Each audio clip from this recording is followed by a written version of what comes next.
welcome to my channel where I share easy and affordable beauty tutorials. Today I'm going to show you how I did these layers on this V-part wig. I actually dyed this wig jet black and then I cut layers into it, and I just want to share with you guys how I did that. I think the layers that I was going for are called peacock layers. I've been calling them, in my last video that I did similar to this one, I was calling them like flipped up layers, but I think it might be called peacock layers, feather layers, I don't know. Either way, it's super cute, love it. And it's really not that hard to do. It's really kind of the same as doing regular layers. I think the only thing that's kind of different is the way that you actually curl the hair after you have your layers in. But anyways, I hope that you guys love this wig. I am gonna post this wig for sale on my website, as well as the other wigs that I decide to cut up. But I'll probably do a video like this one each time that I kind of customize a wig a little bit new.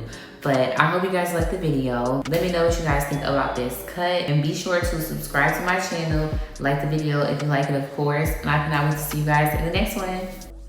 Okay guys, so I'm starting off with my base cut, or like my length cut. So I parted my hair right above my ear all the way around, and it left me with this thick section here, and I split that into two. So we're going to be cutting from side to side. Now the way that I actually cut my layers, I cut them in a downward angle, so you can kind of see I'm cutting straight down, and I'm not going too high up because this is our length cut. So I wanted to cut the hair but leave it a little bit longer so I could leave a little bit of length on the wig. So once I have one section cut, I'm gonna bring over to the other side a piece of hair that was already cut and cut that new section that's not cut to match the already cut section so that everything can even out. Now, I'm taking pretty big sections. You can go smaller if it makes it easier for you. It'll all still be like the same length if you're measuring them out. The only thing that if you want thicker sections, you'll have to take hair from the top to make it thicker. But if the hair is already sectioned out, it doesn't matter if you cut thick or small, it'll like kind of be the same. So now that I finished this section of hair, I've evened it out and cut it. Now I'm adding more hair, and like I said, if you want the section or your layer to be thick, you will take more hair from the top. So that's what I'm doing. I'm taking a lot of hair. I think I only did about 4 sections of hair when it came to like the actual layer cuts. So I'm taking a pretty big section here, and then I'm going to do the exact same thing, but instead of pulling the hair from side to side to make sure it's even, I'm pulling the hair from the bottom.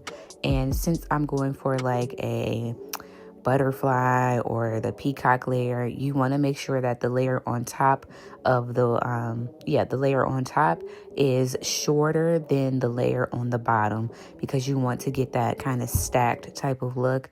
So just be sure that when you're measuring your cut, you're not measuring it to match, but that you're measuring it to be shorter. Now, if you cut it too short, like a lot shorter than the layer underneath it, it kind of looks a little bit funny. The hair looks like unbalanced when it comes to like the weight of the hair. So you want to make sure that they're not even, but you don't want them to be too off, because then it won't even look stacked. It'll just look like choppy.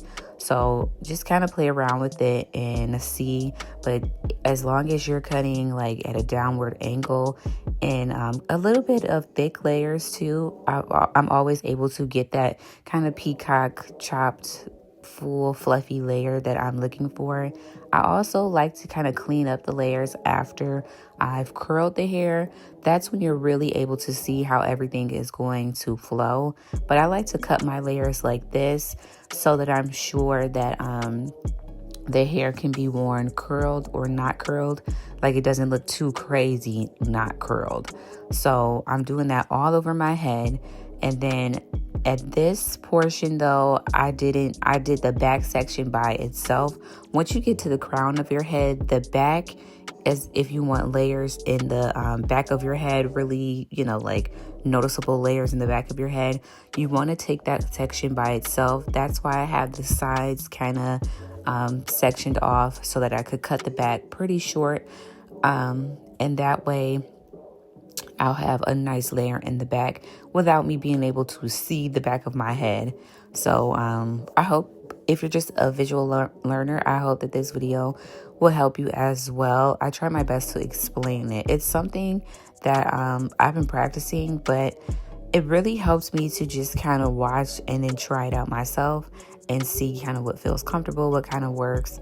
But if you're a little bit scared, definitely try to cut longer layers first, and then you can make them shorter if you're kind of just practicing.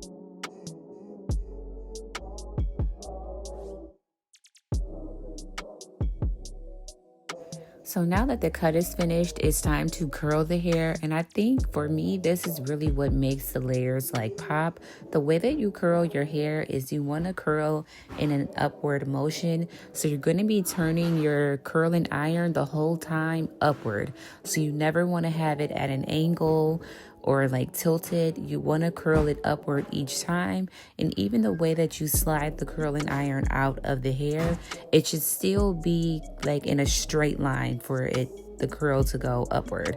So hopefully you can kind of tell and see what I'm doing by just watching. But literally all you want to do is curl upward. Like you'll hold the iron straight in a straight line and just keep curling it that way without turning it down or turning it up.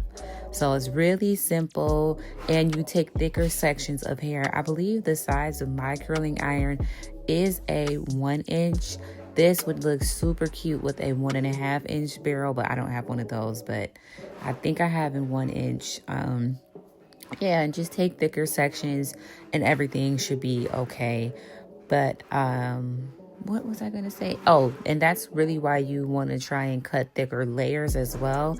I think this cut and style is really just like everything kind of thick.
And I like to brush out and fluff out my curls with a round brush. This just gives the curls and the layers just so much volume and just fluff. It makes everything kind of just pop.